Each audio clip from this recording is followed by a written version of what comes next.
Hello friends, Vijay Trisha தொடர்பான சர்ச்சைகள் சினிமாவை தாண்டி இப்போ அரசியல் விவாதமாகவும் மாறி இருக்கு. இந்த நிலையில விஜய்க்கு தொடர்ந்து ஆதரவு தெரிவிச்சுட்டு வரும் புஷ்பலதா வெளியிட்டிருக்கக்கூடிய ஒரு புதிய வீடியோ சமூக வலைதளங்கள்ல கவனம் பெற்றிருக்கு.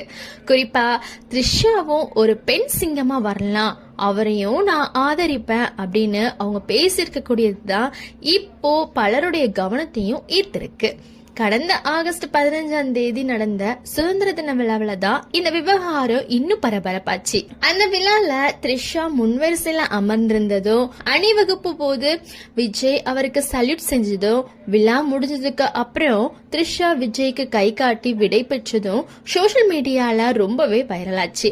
இதுக்கப்புறம் த்ரிஷா ஏன் அரசு விழால முன்வரிசையில அமர வைக்கப்படுறாங்க அப்படின்ற ஒரு கொஸ்டினும் அரசியல் ரீதியா எழுந்துச்சு. இந்த விவகாரம் குறிச்சு திமுகவினர் கிட்ட